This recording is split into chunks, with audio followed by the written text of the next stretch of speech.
Good afternoon. Another day, another install for Hilux 2070. Sige sir, open natin. So, ang in-avail nila sir is para sa kanilang headlight. H4, 24,300 lumens. Ang napiling color nila sir is 6,000 by 4,000. 4,300 Kelvin.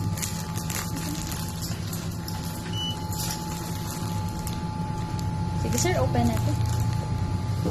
Ayan po.